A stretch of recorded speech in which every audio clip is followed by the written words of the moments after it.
Hello and welcome back to my channel. For those of you who are new, my name is Randesha, or Randy for short, and I make budget planning and organization videos. So if that sounds interesting to you, then go ahead and hit that subscribe button and click the bell so you'll be notified when I upload new videos. So in this video, I'm coming to you to pay off our Costco credit card. A little background on it while I pull it up is basically we run all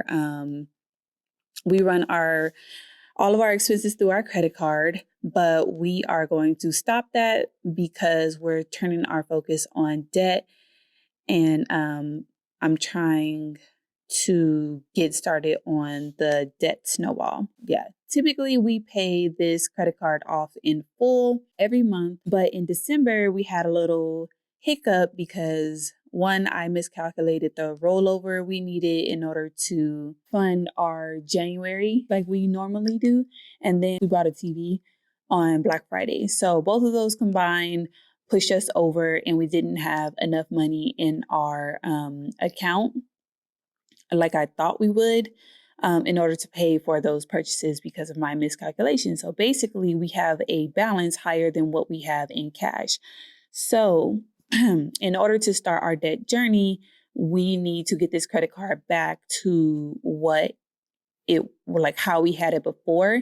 And we're going to stop running our expenses through the credit card. So not all of them, just particular ones. So the ones that we're going to leave on the card, because this is a Costco card, is our Costco gas, and we run our son's daycare premium through the card, and I think one hospital bill. But other than that, there's nothing else that runs through the card. So we're going to leave it as is, and we're going to go back to using a debit card. And if I didn't say it, I don't think I did. We're basically running all of our expenses through our Costco card to take advantage of the cash back, basically. So once we pay it off, like I said, we'll be able to get started on our debt snowball. This is our total balance right here, but our total current balance. But we do have this right here pending. So those two together equal 5,109.16. So I'm going to go ahead and pay this off. It's going to hurt.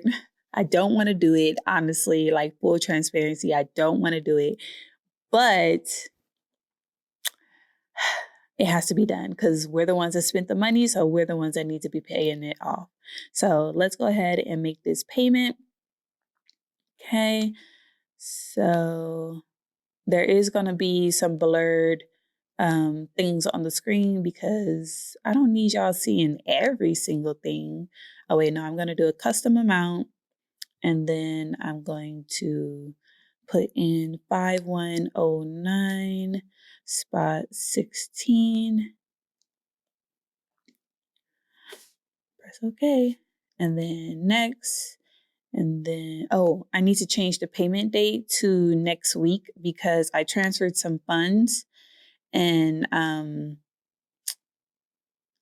basically our sinking funds is what we're using in combination to the amount that we had already saved up in order to pay this credit card off. So the transfer from our sinking funds isn't going to be posted to our account in Chase until Monday the 3rd. So what I'm going to do is I'm going to schedule this credit card payment for the 4th. And then, so that way there's no hiccups. And let's see, amount, date, that is the right checking account. Okay. Next, and then submit. And then that is scheduled. So that's done. Now I'm going to put you guys up on the overhead, and we're going to update my debt trackers. Yeah. Okay. So this is my January budget. I'm going to do a closeout video of this January budget. And then I'm going to do my February budget setup, but I don't know if I'm going to do them in that order. I might do the February budget first. I don't know, but this is what this is. And then, okay, the debt tracker. So this is just going to be super quick and easy because I basically pay the same thing every month.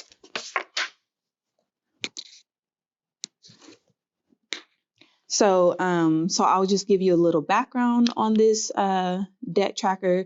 We have there's 8. I know there's 8. Yeah, there's 8 spaces for debt on this page, and I filled them all up because that's how many we have.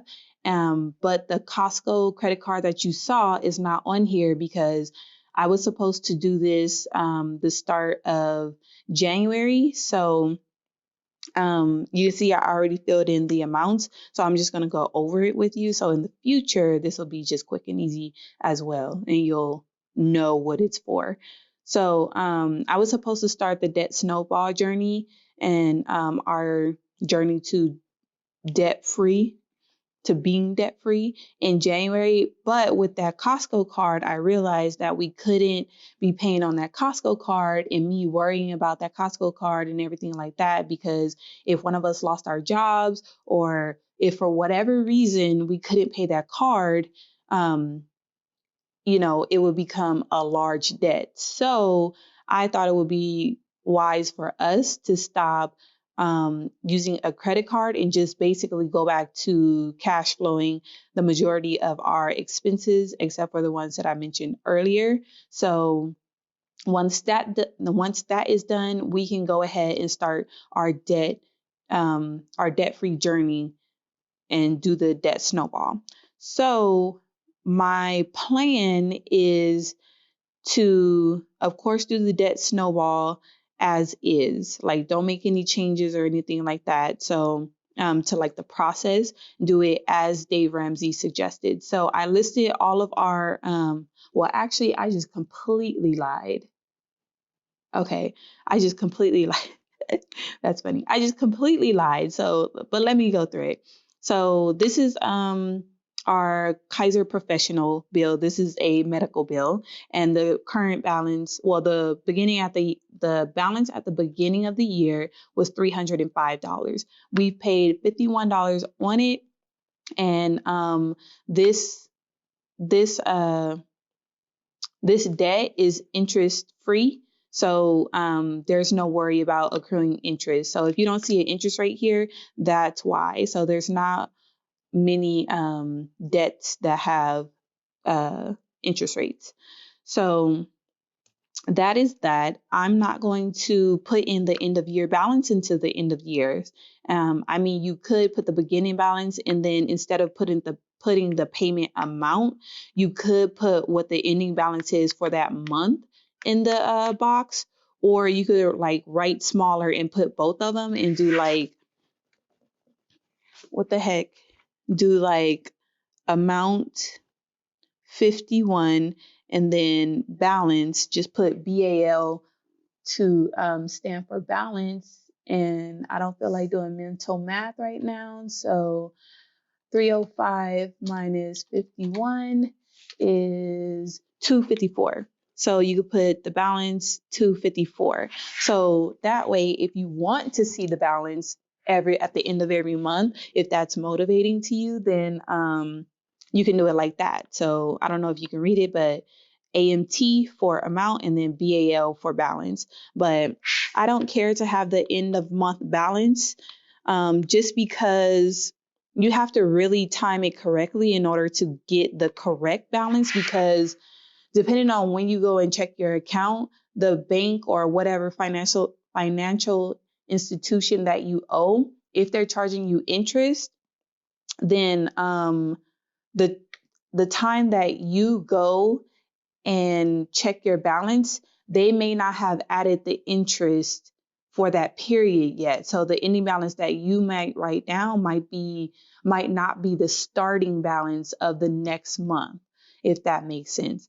If anybody wants more like information on how I look at credit cards and like what type of what areas of the credit card statement that I concentrate on, then go ahead and leave it down in the comments or hit the like button, and I don't know if there's a lot of likes on this video, then I'll go back and I'll make a separate like credit card statement balance and how I handle credit cards and all that kind of stuff.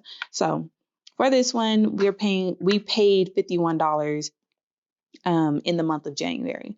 So this next one is, it says Pixel 3 XL, which is my phone. We financed our phones, and Lord willing, we will never finance another phone because I'm tired of paying all these thousands and 1500s and 1800s for these phones.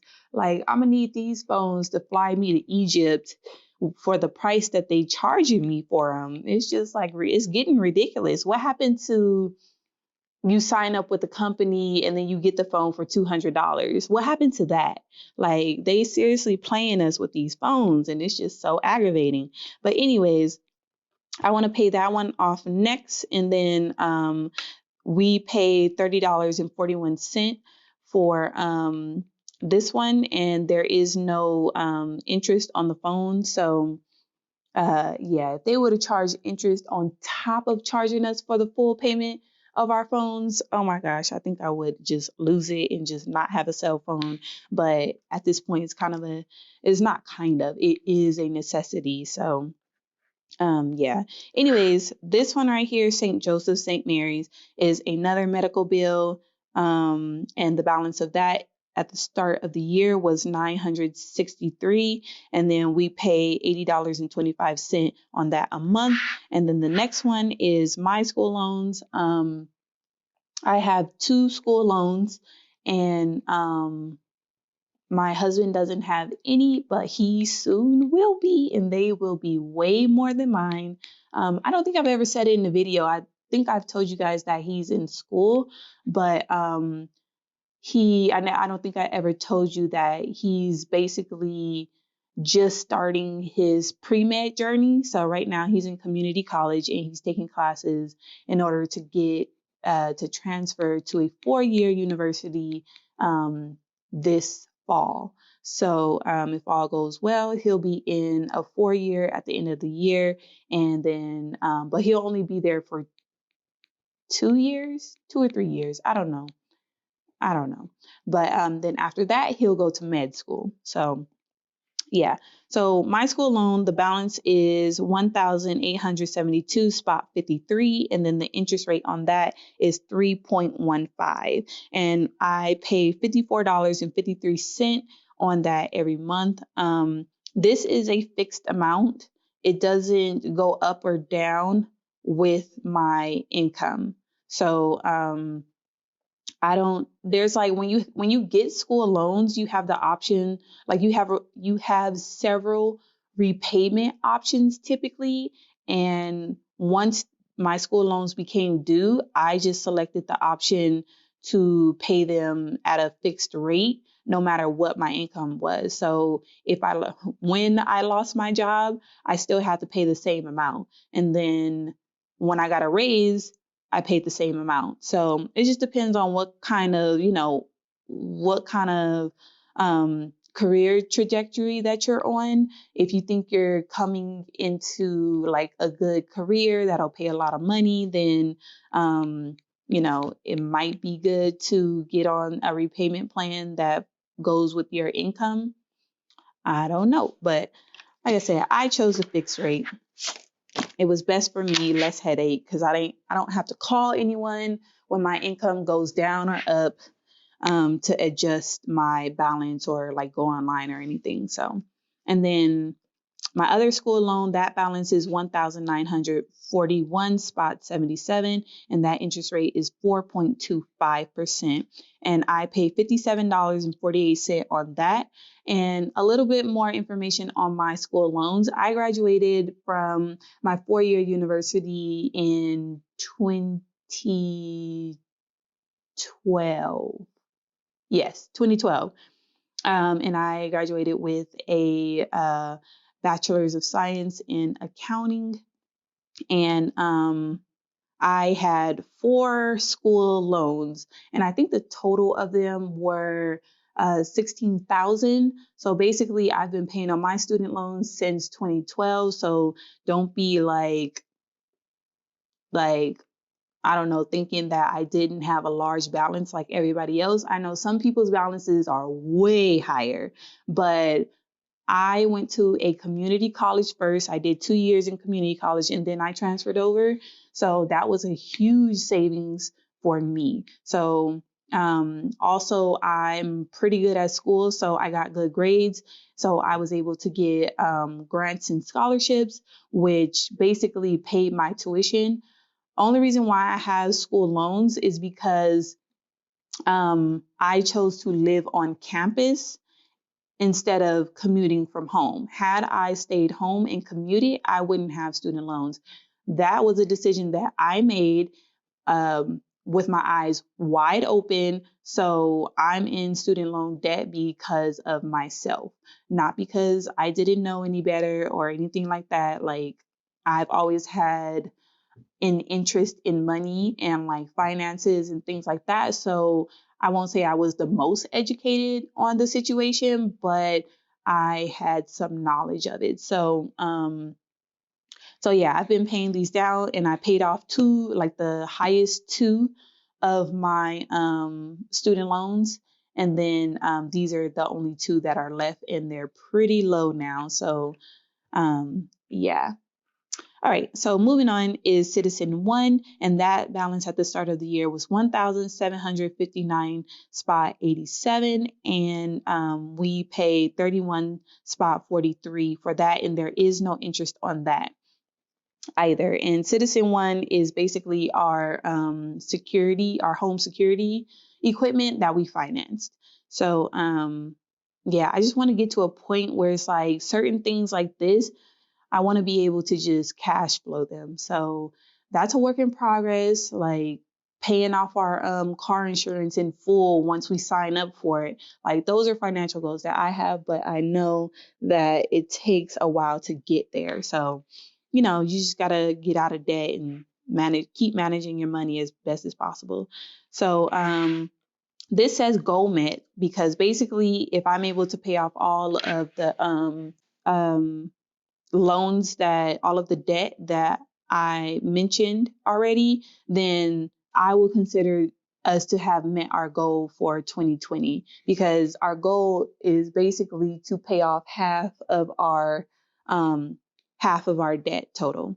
So the remaining half would be this Kaiser Hospital bill, which basically is from my labor and delivery. And we've been paying on that. It has no interest. And the beginning balance for 2020 was 3,614 spot 31. And we pay $124 on that. This was higher. It was like 150 or something. But once we got that Kaiser professional bill, I asked them to basically extend this so the payment went down so that I would have enough room in order to pay the other Kaiser bill. So there's that. So if you have a hospital bill and you need to call somebody to see what they can do to help you out, extend those payments so you get a lower monthly payment. Then maybe that might be an option for you. And then we have one other credit card that is basically consumer debt. That interest rate is 17.49%. And the beginning balance at the beginning of 2020 was 6,187 spot 60. I'm sorry, 6,187 spot 33. And I choose to pay $200 a month for it. So I think our minimum balance is like, I don't know, $67 or something, which is actually ridiculous for this amount of money. Because if you pay $67 and they're charging you $98 of interest, your money is going towards interest only, and your principal will never go down. Like, this number will never go down if you're paying minimum balance only. So that's why I choose to pay more, even though our minimum balance is like lower than this $200. But I do need to update this number. I don't know. I need to update this number though, because I charged some theater tickets to this credit card. So this balance is actually more like 6,600 now. And I already broke one of my goals, like my resolutions for 2020, which was not to incur new debt. But let me explain. I'm not justifying it. Okay, I am. Okay. So basically, I don't know if you guys are into theater, but I try to go to the theater whenever I can because I actually really love theater.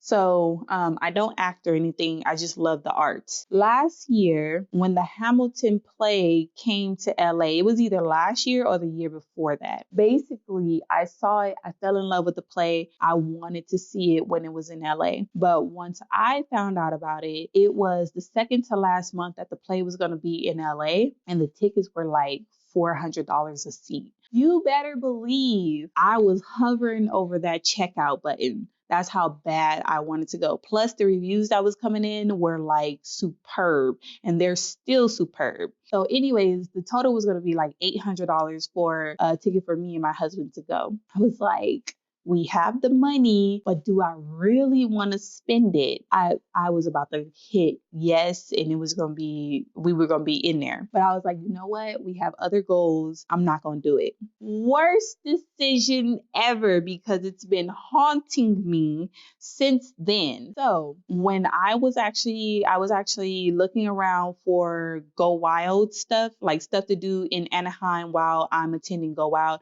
I don't know if I've announced it on that channel, but I am going to Go Wild. So if you're going, let me know down in the comments so we can kind of like chit chat. And it's my first time. So if it's your first time going to Go Wild, maybe we could link up and be awkward together. But just know I'm not going to be staying in the hotel. So if you're looking for a roommate, I'm actually staying with friends because I am a Southern California local.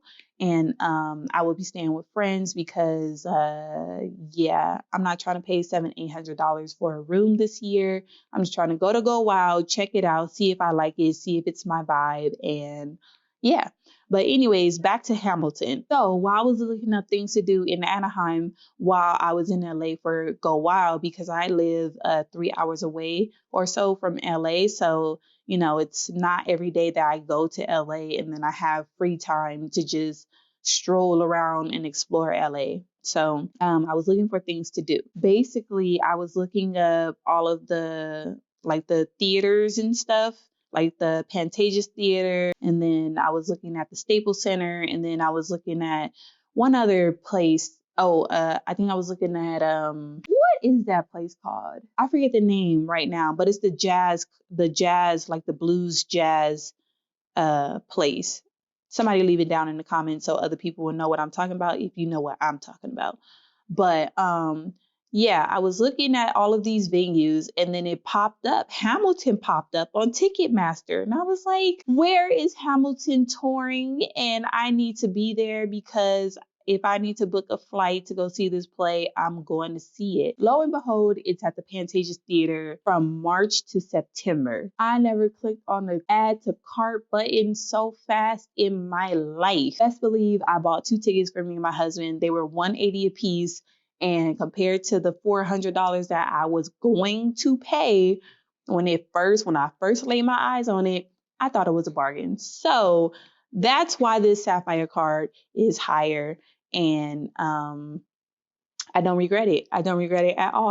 I broke my New Year's resolution, but I don't regret it at all. See, this is why we need a camera. This is why we need to get this channel monetized so I can buy a camera and then you guys could have saw my face instead of my hand for this whole little monologue. But anyways, for this Sapphire card, I think what I'm going to do, I'm going to just leave it. I'm not going to write like the higher balance because I am going to pay those Hamilton tickets off in full probably in March. I'm not going to like let it sit there. So I'll probably get a month or two of interest accrued on it, but it's okay. When I make the extra payment, I'll put it in whichever month total that I'm going to pay. And then we'll see that. So I'll probably put a note somewhere about the higher balance. But anyways, so let's see, how much do I pay a month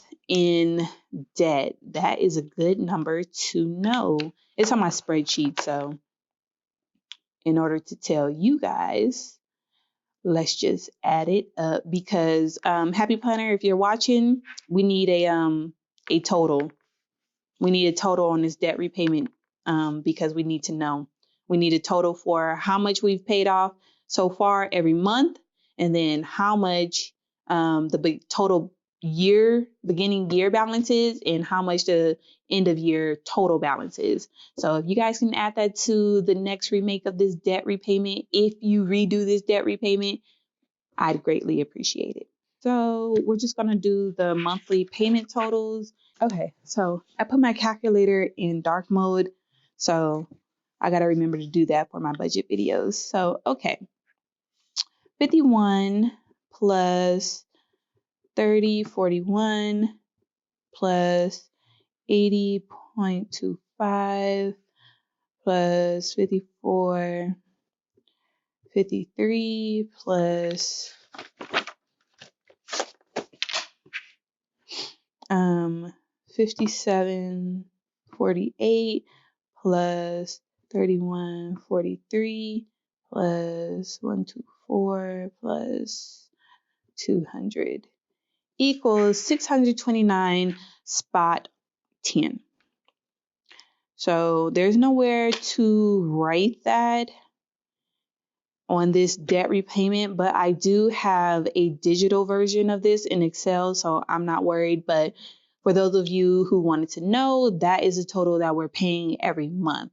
So once all of our debt is paid, we'll have this back in our monthly budget to spend. So yeah, so that is the update on our debt snowball and our debt-free journey. So if you like this video, go ahead and hit that like button. And if you want to see more of my videos, then go ahead and hit that subscribe button and share this video with anyone that you think might like it or find it helpful. And I'll catch you guys in the next one.